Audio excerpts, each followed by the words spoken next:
Лекін исәнмесіз, бүгін Татар информ мәгълүмат агентлігінде біз жыршы Татарстанның отқазанған артисті Лилия Муллағалиеваның «Мин» деп аталған китабы шығу оңайынан жиылдық.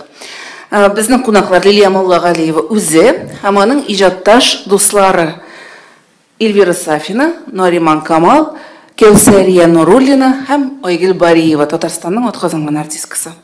Қайырлы күн, исәнмесіз, хөрмәтле қонақлар. Һәм инде беренче сорау Лилия сезгә булыр. Бу китапны шығару идеясы ничек туды? Һәм менә бу китапны шушлай безнең журналистларга күрсәтә сөйләсәгез иде. Рәхим итегез.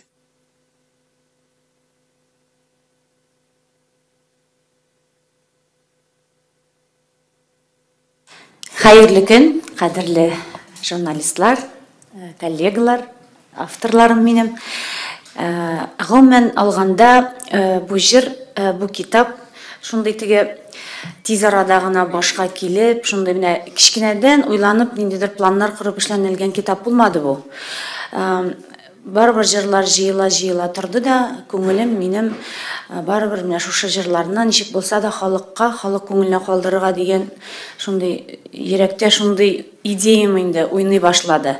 Һәм үземнең 50дән артык җырым булганлыктан мин әйтәм, бу җырлар мин генә тыңлап, мин генә җырлап йөреп барыбер аның таралуы һәм аннарысын шунсы да сәбәп булды. Менә мәсәлән читләргә барабыз, чит җирдә сабан туйларында мәсәлән җырлыйбыз, анда Лилия Муллағалиева репертуарыннан дип җырлыйлар, авторларын бөтенләй башка кешенекен әйтеп.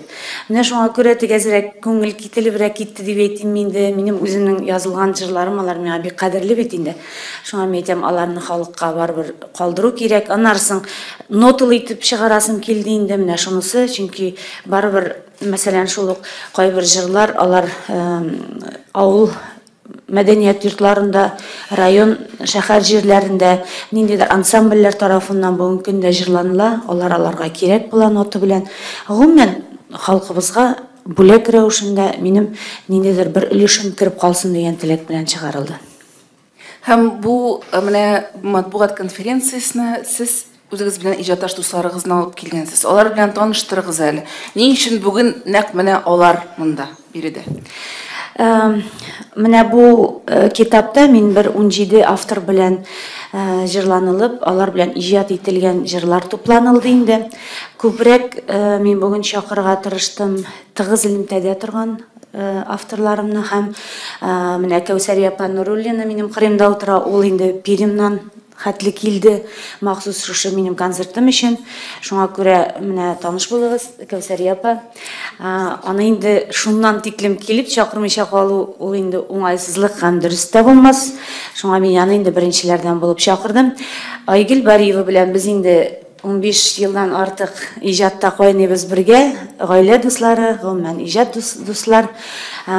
Ул да шулай ук минем җырларымны җырлый. Мин ниндидер җыр язсам, көй язсам, иң беренче үземнең якын кешеләремә җибәрәм. Айгөл инде шул якын кешеләрнең берсе. Ул минем җырларымны табыннан төшкәч иң беренче тыңлаучы кеше. Нариман Камал инде ул Зөфәр Хәйретдинов белән бергәләп иҗат иткән җыр кирсен күңелгә җырыннан без аның белән танышып киткән идек. Инде менә Аллага шөкер, мин аның үзенең җырларын мин дә үзем язып иҗат итәргә туры килде. Аллага шөкер, бу китапка безнең шулай ук җырларыбыз кирде. Әле ул миңа күптән түгел үзенең яңа китабын бирде. Тагын Алла ярса иншалла җырлар күп туар. Бик күп еллар Ватан Татарстанда эшләгән, шундый күренекле безнең шагыйребез һәм гомумән аның әсәрләре тирән эчтәлекле, мәгънәле, җырларына кирип китсәң инде гизеп, дөнья гизеп йөрисең. Нариман Камал. Рәхмәт сезгә. Эльвира Сафина белән инде безнең эшчәнлегебез бик күптән дәвам итә һәм гомумән ул инде ниндидер берәр темага шигырь кирәк булса, янда берәр ничек шундый менә бит срочно язарга кирәк булган әйберләр була бит инде. Эльвирага шалт, мин шалтыратам да инде, ул шулай тиз арада язып бирә һәм бик күп җырларымның авторы һәм шундай әйтәсем килә, популяр җырларымның авторы Эльвира Сафина бүгенге көндә. Һәм менә минем әйтәсе килә иде, Лилия, син дип нәрсәм дә ярыйдыр инде, бездә күптәннән таныш.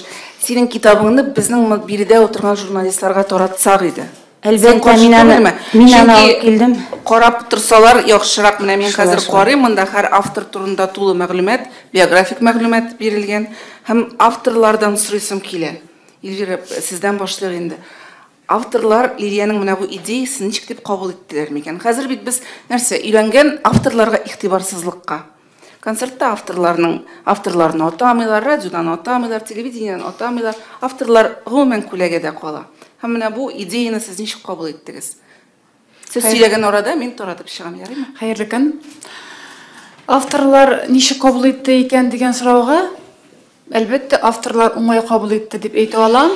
Монда утырган һәм безне бәлки экраннар аша карый торган авторлар исеменнән ник дигәндә, җырчыларның үзләренең иҗатларына, тормышларына багышланган китаплар чыга тора, сер түгел.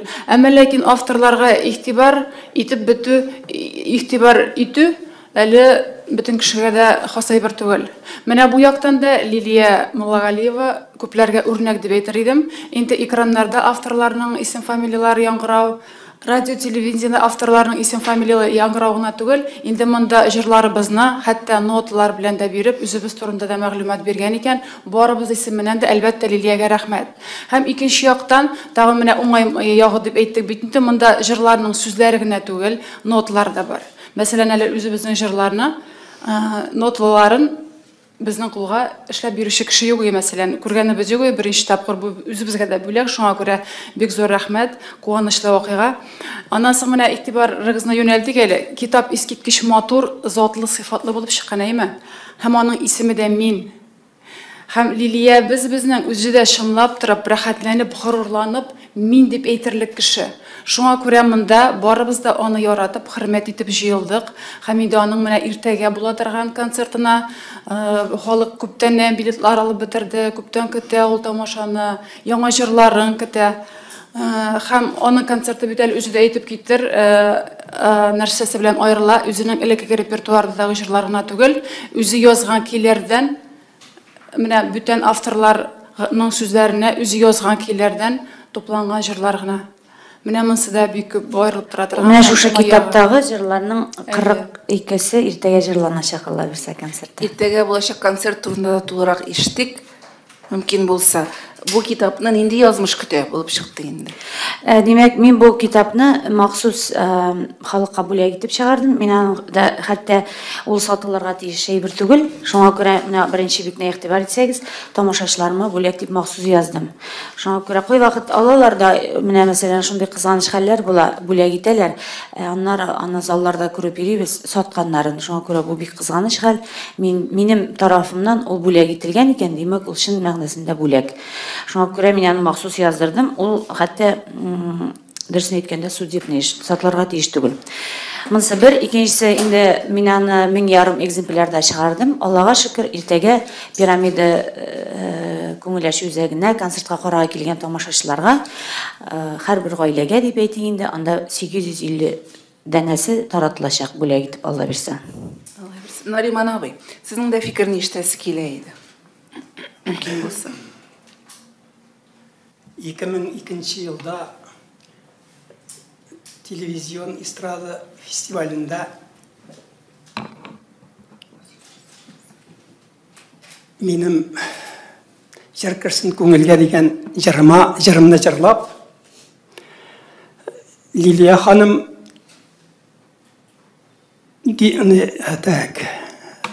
лауреат исеменә лаек булды. Менә шул җыр белән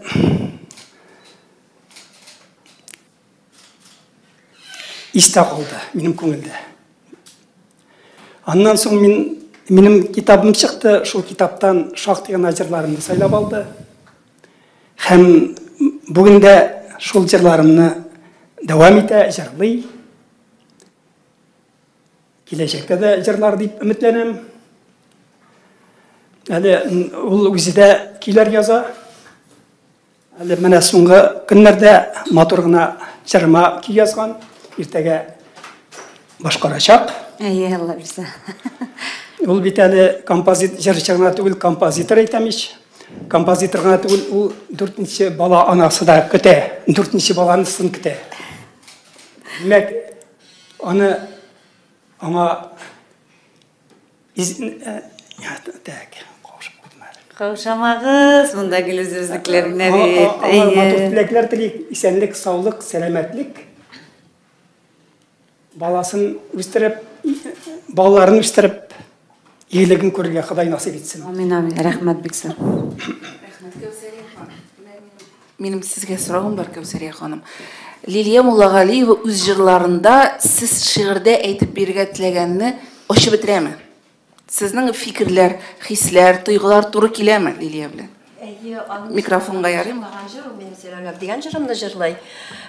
Миңа бик ошады, мин бик шатландым. Ул таба белгән, ничек дип әйтим инде, менә шундый итеп халыкка бит әле җырлап биргән, сүзне генә түгел, аны бирә белергә дә кирәк. Шундый осталыклар безнең Лилиябездә бар. Ул мин аны инде күптәннән, башта якыннан таныш булмаган идем. Бик күптәннән мин аны бик сокланып карыйдым. Күрше авыл кызы ул безнең. Без аның белән колхоздаш идек әле. Шундый якташымның шундый матур, инсафлы, чын татар кызы, шундый матур итеп җырлап бирүе. Ул безнең өчен, мин Чайковский шәһәрендә яшим. 69 елдан бирле без аның җырларын һәр вакыт яратып тыңлыйбыз. Карыйбыз телевизордан, радиодан. Шундый аннары авылларга кайтып, әле үзенең авылында бит күпме эшләр башкара. Анда авыл көннәре, бөтен бәйрәмнәрдә катнаша. Менә җырны аның моңлы тавышы һәр тамашачыга якын дип уйлыйм мин. Шулай булгач, әле менә ул әйтеп киттеләр инде, мин әйтәсе сүзләрем бик күп. Менә бу китапта да бит аның рәсемендә дә менә мондагы фотосы да шундый матур итеп эшләнгән. Безнең иң гүзәл татар хатыны икәне күренеп тора инде. Шундый матур эшләнгән. Китабы да матур, үзе дә матур. Мин якташым белән бик горурланам. Аңа алдагы көннәрдә дә шундый бик зур уңышлар телим, гаилә тынычлыгы телим. Матур-матур әнә балалары матур булып үссеннәр, аңа куаныч алып килсеннәр. Бик күп әйтәсе сүзләр бар иде, асы барсында әйтеп бетерделәр инде күбесен. Шулай булгач, Лилия, сезгә уңышлар дим, иртәгә концертка барырга Алла бирсә, ерак булса да менә яратып, шулай якын итеп килдем. Үземнең Чайковский шәһәреннән барсыннан да сезгә Пермь районындагы татарлар исеменнән сезгә уңышлар телим. Киләчәктә дә шулай бергә матур итеп иҗат итәргә язсын. Без халык өчен эшлибез, үзебез өчен түгел. Шуңа күрә дәрәҗә өчен дә эшләмибез. Тик бары халык яратсын дип эшлибез. Лилиябезне халкыбыз ярата. Ул бик зур горурлык. Рәхмәт. Мин безне онлайннан журналистлар карый, һәм аларның исләренә төшерим. Әгәр дә сорауларыгыз туса, безгә WhatsApp-ка язып җибәрегез. 8 927 037 91 10. 8 927 037 91 10. Бер сорау инде килеп тә иреште. Мин аны бераздан бирермен. Әлегә минем Айгөл Валиевага соравым бар. Дөресен әйткәндә, менә соңгы тапкыр татар җырлары китабы кайчан чыкканын мин үзем хәтерләмим. Бәлки ул чыгадыр, ләкин бәлки аңа пиар җитеп бетмидер. Менә һәркемдә Лилия кебек оста түгел бит. Ул матбугат конференциясе җыеп, журналистларны җыеп, аларга игълан итмидер. Мин Лилиядан үрнәк алырга чакырам бу очракта. Һәм инде менә җыр китабына килгәндә, Айгөл, сез ничек саныйсыз? Менә мондый җырлар китабы ни дәрәҗәдә әһәмиятле? Җырның язмышы һәр вакыт авторлардан башлана. Җыр тудыру ул бала тудырган кебек. Кемгәдер ул бик җиңел эш булып тоелса да, бу эшеннән дә бик зур җаваплылык. Чөнки җыр аша авторлар һәм башкаручы кешенең күңелләренә менә кешенең күңелләрен айкап, актарып, бу бик зур җаваплы эш. Шуңа күрә инде менә шул җырны буыннан буынга күчерә торган иттереп, һәм инде дөрестән дә ул тамашачыларга дөрес итеп барып җитсен өчен, менә шушындый китаплар әлбәттә бик тә әһәмиятле һәм бик тә кирәк. Элек-электән менә мәсәлән мин үзем музыка мәктәбендә укыгач, мин инде шундый китапларга инде ниятләнеп инде һәрбер көнне карап, шуларга карап үстем, өйрәндем җырларны дияргә кирәк. Ул вакытта әле хәтерлим менә Луиза Батыр-Болгари, Резеда Ахиярова китаплары, алар һаман да әле миндә саклана. Нишләп аларны һаман менә яңадан бастырмыйлар икән, шундый сорау бирәсе килә. Гомумән бик күп бит бездә талантлы композиторларыбыз. Нишләп ул китаплар чыкмый? Һәм менә Лилиягә бик зур рәхмәт әйтәсем килә. Дустым буларак кына түгел, башкаручы буларак, бөтен тамашачы буларак, чөнки мондый китаплар кирәк. Менә чит төбәкләрдә без бик күп йөрибез. Гади тамашачыга гына түгел, чит төбәкләрдә яшәүче татарларга да бик кирәк. Чөнки менә әле ничә еллардан соң Иманым Камил менә бу китап яшәячәк, буыннан буынга күчеп, бу җырлар яшәячәк. Һәм шуңа күрә Лилия бик зур эш эшләде дип уйлыйм. Һәм инде мин иң беренчеләрдән аның җырларын җырлый башладым. Бер гомер җитми икән җырын, Әсгар Кашурның сүзләренә инде 10 ел элек Лилия миңа бирде. Һәм һаман да ул минем репертуарымда, иртәгә Аллаһы бирсә мин аны башкарырмын.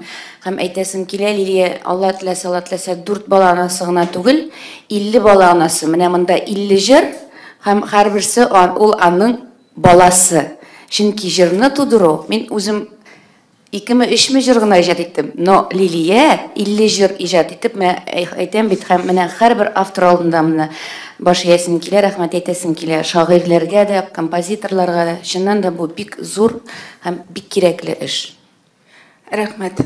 Һәм журналистлардан килгән бер сорау. Лилия, сезгә 8-10 ел элек шушы исем белән Габделфәт Сафин китап чыгарган иде. Ни өчен сез дә шул исемне кабатларга булдыгыз? Мин менә, конечно, видимо, игътибар итмәгәнмен. Аннарысын ул беләсезме, ул кабатлану кебек итеп тә түгел инде, ничектер белмим. Миңа бу сорауны бик күп кеше бирде инде. Гомумән иҗат кешесе ул ниндидер бер агымнан бара. Аның бөтен эшләнеше, бөтен яшәеше түлке үзенең җилкәсендә дип әйтим микән инде. Шуңа күрә мондагы бөтен җырларның теге күп өлеше үзенең җилкәмә эләккәч, гомумән минем ул концерт программам мин дип атала. Инде китапның исемен үзгәртү мин инде кирәк түгелдер дип санадым инде. Авторлар белән һәм шулай ук редакторлар белән сөйләштек тә, ничек бар концертың, ул синең махсус шуның өчен чыгарыла, шулай китсен диделәр. Аннары инде мин үземчә әйтәм, бу минне ничек иттереп үзгәртеп була теге сүзләрне. Мәсәлән, мин илемнең нуры дип мин аны тараттым инде үземчә күңелемдә. Шуңа күрә ул бәлкем киләчәктә тагын андый исемне китаплар чыгар. Шуңа күрә ул һәрбер кешенең мин дип әйтерлек үзенең бер дөньясы булырга тиеш. Менә бу минем дөньям. Рәхмәт. Һәм инде журналистлар, хөрмәтле коллегалар, сүз сезгә, әгәр дә сорауларыгыз булса, рәхим итегез. Шәһри Казан. Захра Садыкова, Шәһри Казан газетасы. Минем сорауым беренче авторларга бар иде. Менә соңгы вакытта шактый гына танылган җырлар белән сөйләшкәндә туры килә ишетергә, аларда сизелә менә җырларга кытлык. Җыр авторлар, җырлар язучылар, иҗатчылар юк диләр. Һәм инде шундый танышың юкмы дип тә әйткәннәре бар. Кем әйбәт итеп язганда белмисеңме диләр. Менә мәгънәле җырлар язучы авторларга кытлык чынлыкта бармы? Һәм сез менә үзегездә сизәсез менә мәсәлән Лилиягә дә шул сора, һәм авторлар менә әлеге мәсьәләгә ничек карый икән? Рәхмәт. Әйтәк сездән бер. Мәсәлән, хәзер киресенчә язучылар бик күп. Мәсәлән, интернетны ачсаң, социаль челтәрдә хәтта билгесез авторлар белән дә шундый матур тирән эчтәлекле, әлбәттә алар иләк аша үткәрелә. Менә бит безнең бүгенге көндә эстрадабызда Аллага шөкер җырчылар безнең бик күп. Шулай ук нинди өлкәгә барып терәлсәк тә, үсеш бара да бара, һәм кеше ничектер шулай арта дип әйтимме. Әмма ләкин аның барыбер арасыннан һәрбер кеше үзенә кирәген сайлап ала. Менә кибеткә баргач та бит инде син бер дә кирәкмәгән әйбер алып кайтмыйсың, үзеңә кирәген. Шуның кебек монда да сиңа бүгенге көндә, менә мәсәлән минем китап җырларымда Анда һәр вакыт күбрәк туган як, әти-әни, бала-чага. Мин элегрәк теге яшьрәк чагында җырлый торган идем, шундый теге ташлап киттең, янда шундый теге үпкәләгән чакларда, я гашыйк булган минутларда, ялгызы калган вакытларда. Андый вакытта минем ул җырларым чынында миңа тәэсир итеп, минем тормышым бөтенләй шәлпәрәмә килә иде. Һәм мин уйладым, миңа мондый җырларны бөтенләй җырларга ярамый. Шуңа күрә только теге оптимистик рухтагы кешегә дәрт һәм илһам теге өмет уята торган җырлар җырлыйм. Шуңа күрә менә кемнеңдер мәсәлән шул ук күңеле тулган вакыты, шундый моментта әлбәттә ул андый шигырьләргә игътибар итә. Ул шигырьләрне язучы авторларга игътибар итә. Шуңа күрә һәрбер авторның үз стиле бар. Бер вакытта да авторларны да бетереп ташларга теге юк, ни дип, ул сайларга теләмәүлек. Сайлап аларга материал җитәрлек. Рәхмәт. Башка авторларның да фикерләрен беләсе килә. Монда инде нигездә сүз авторлары җыелган, шагыйрьләр дип әйтим. Шуңа күрә менә сезнең җавапка конкрет рәвештә шигырьләргә кытлык бармы дип үзебезнең исемнән әйтә алмыйбыз.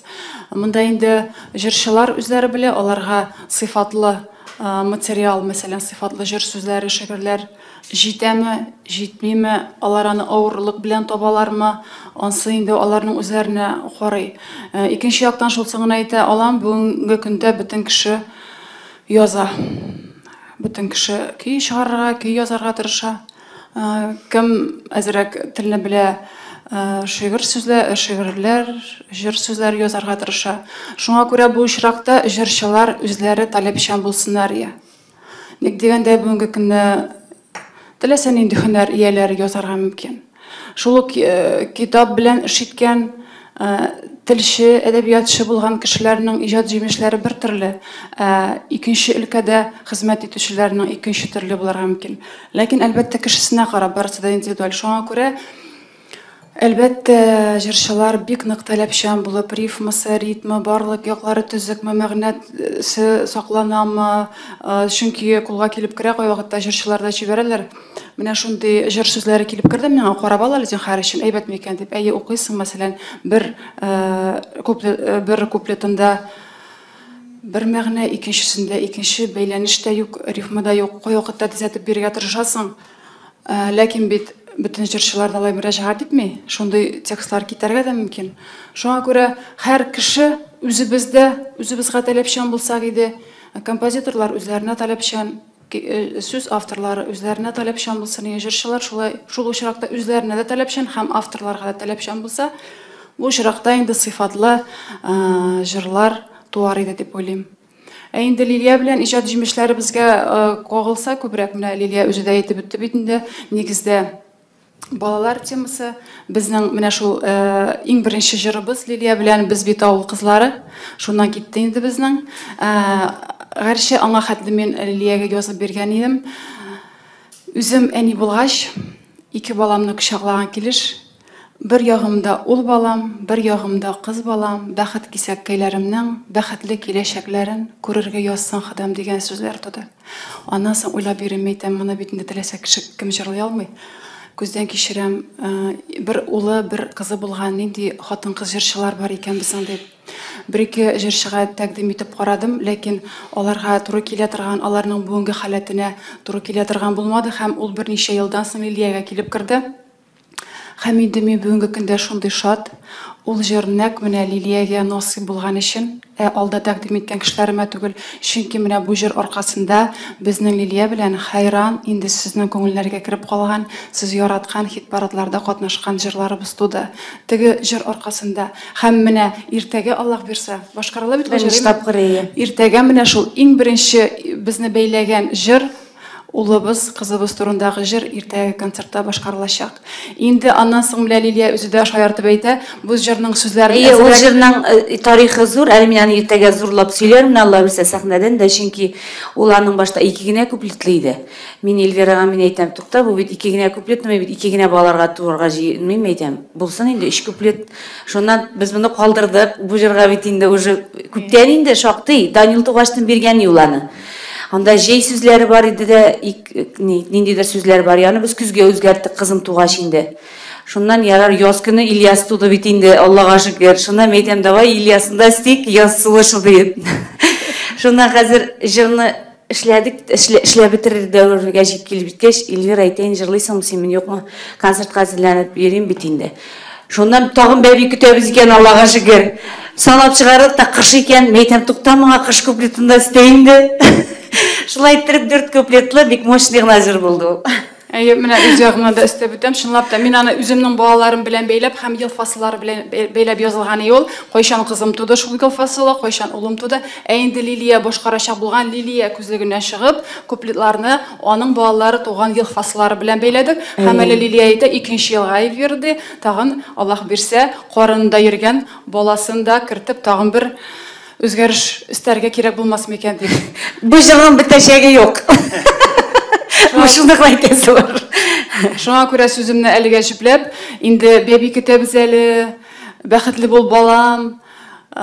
Әниләр бәхете җырларның авторы буларак Лилиягә чынлап та әниләр бәхете телим.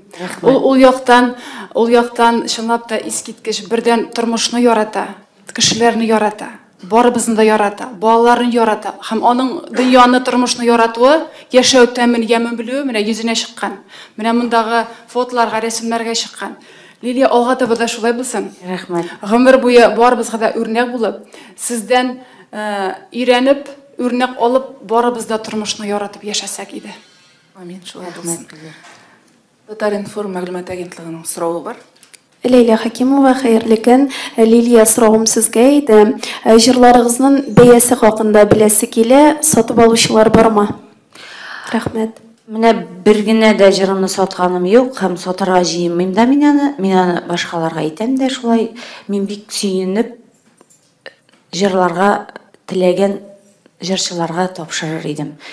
Шунысы бар, кай вакыт менә бу концерт алдыннан әзерләнгәндә дә җырларың бик катлаулы синең Лилия дип әйтүчеләр булды. Шуңа күрә диапазонны 50 нәрсә бу синең. Бәлек кичә генә Азат абый Тимошаев белән сөйләштек, ул тоже минем бер җырымны җырлаячак. Ул миңа әйтә, 30 ел сәхнәдә җырлап, Лилия, мондый җыр җырлаганым булмады диде. Шуңа күрә бу сезне мин ишетәм инде, мин әйтәм, неужели шундый шедеврлар язам инде дип тә куям. Чөнки менә бу китапны ул бит нотага төшерү бик теге шундый катлаулы инде ул. Мин үзем музыкаль белемем булмагач, мин аны диктофонга язам, яшәгәр укыйм да, ул минем башыма сеңә дә и булды инде, ул онытылмый. Һәм мин беренче чиратта кем белән эшләп була, ноталарны ничек язарга, менә шуны уйлагач, миңа әйттеләр, Рифкат Аулин, Риф абый кулдан төшерә ноталарны. Ул сиңа кулдан язып бирә дә, аннарысын редактировать итә Илһам Байтирәк. Ул электронный вариантын җыя инде компьютерда. Риф абый шулай ук композитор кеше бит инде, безнең бик күп матур җырлар язган бийек шәхес буларак. Ул минем җырларымны шулай тыңлый, ул бит 50 җырны да һәрберсен ноталап, уйнап карап, биткә төшергән кеше буларак, ул үзе дә инде шулай ук Лилия, яшерәк чакта тотынасың калган сиңа, композитор булган булыр идең дип. Юк, мәйтәм. Аннарысын Илһам абыйның да инде Илһам Байтирәкнең ноталарга төшергәндә дә һәрбер җырны җырлап, көйләп утырып, менә шулай языла. Ул бик үзенчәлекле бер шөгыль икән ул. Мин аны тик җайлыгына уйлыйдым. Сүз кебек язалар дип, ул андый гына түгел. Анда бу китапны чыгарган командада бер 40-тан артык кеше катнашты монда. Бер минем генә эшем түгел инде ул, теге мин дип аталса да, бу командный эш. Лилия, минем дә соравым туды, менә бу җырларны бүләк итәм дип әйттегез. Бүләк итәсез үзегез теләгән кешеләргәме, әллә сораган кешеләргәме, үзегез сайлап алыпмы җырчыларны? Менә бу процесс ничек бара? Менә ул җыр язылганда, барыбер ниндидер артист күз алдына куела. Менә нишләп тә шулай, менә миндә үземдә шулай. Әмма ләкин җыр әле ул кешегә ошыймы, юкмы, аны шунысы да бар ич. Мәсәлән, ул кешедән әйләнеп кайткан җырларым шактый булды минем.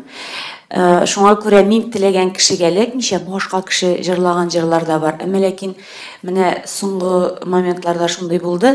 Мин үземчә нәтиҗә ясыйм, мин әйтәм, Аллаһ Тәгалә барыбер үзе җайлап, үзе килеп, ничектер урнаштырып куя. Мәгәен ул кеше алай җырлай алмаган булыр иде дип, менә шундыйлар бар. Шуңа күрә сораганнары да бар, әйдә миңа яз әле дип. Үзем шәхсән үзем тәкъдим иткәннәре дә бар. Киләчәктә тагын нәрсә булыр, ансын күз күрер. Рәхмәт. Хөрмәтле коллегалар, тагын сорауларыгыз бармы? Лия, чынлап та китабыгыз бик матур чыккан. Әгәр менә сорау ихтыяҗ артып китсә, ягдан кабатлап бастыру дигән план юкмы? Сораулар күп булса. Ул беләсезме ничек? Бу бит ниндидер шәхси акчаларга бастырылган китап инде. Теге чыннан да мөмкинлек чыгып, әгәр андый ажиотаж дип әйтгәндә булса, әлбәттә сине чыгарыбыз. Ну, әле ул бик күп, 1000 дәнә ул күп инде. Шуңа күрә бөтен машина тулганны Айгилне утыртып алып килдем. Мин көчкә аны сыйдырдым. Шуңа күрә машинам китаптан гына тора. Үйнең прихожие. Аннары бер сүз әйтим әле мин. Менә композитор буларак бик күп композиторлар белән аралашабыз. Лилия бит инде үз җырларын күбесенчә үзе башкара. Ләкин минем шуны әйтәсем килә, башка композиторларга да үз җырларын үзегез генә башкармыйча башка җырчыларга таратсагыз, әйбәтрәк булыр иде. Чөнки менә шул ук Зөфәр абының җырлары, ул үзе башкарса, аның башка төрле яңгырый. Ә менә башка җырчылар башкарса, ул бөтенләй икенче төрле. Шуңа күрә менә минем теләк шундый композиторларга, күбрәк именно менә композитор башкаручыларга, күбрәк башка җырчыларга таратып, чөнки җыр бөтенләй икенче рәвеш ала. Шул ук менә күптән түгел генә мин бәхетсез димә дигән җыр иҗат итте Лилия. Искитмәгән, шуның хәтле матур җыр. Миңа күрсәтте, әйтәм, нишләп син аны миңа бирмәдең дип иң беренче. Әйтәм, нишләп иң башта үзең җырламадың? Аннан нишләп миңа бирмәдең дип. Ул аны инде иртәгә Алла теләсә Алина Каримова искиткеч матур итеп башкарачак. Ну менә шуны әйтәсем килә, һәрбер җырның үзенең хуҗасы барыбер булырга тиеш. Һәм инде менә күп кенә Вил Усманов та менә беләм, шундый күп җырлар иҗат итте. Үзе башкарганда бөтенләй икенче яңгырый. Ә башка җырчы бөтенләй икенче итеп ачып күрсәтә. Шуңа менә шундый теләктә каласы. Аннарсын ул бит әле менә мин җырладым да бүген бетте дигән сүз түгел җырның. Автор буларак мин аны җырлыйм бит. Шуңа күрә әгәр дә ниндиен алып җырлыйм дисәләр, башка җырчылар мәсәлән, мин аңа бар тик шат кына. Ул кабатлану, яисән дә теге, син аны җырладың бит инде башкача яңгырачак. Ну и что? Һәрбер җырчы үзенчә җырлый. Үзенчә төрле сулыш бирә. Рәхмәт. Тагын сорауларыгыз бармы? Әгәр журналистларның сораулары булмаса, без сезнең белән саубуллашыйк. Лилияның репетициягә барасы бар, аның иртәгә бик әһәмиятле көне һәм без аңа уңышлар телибез. Һәм барыгызга да бик зур рәхмәт килгәнегез. Рәхмәт сезгә дә бик зур рәхмәт. Шундый көнне, шундый минутларда, шундый сөенечем белән уртаклашканыгыз өчен бик зур рәхмәт сезгә.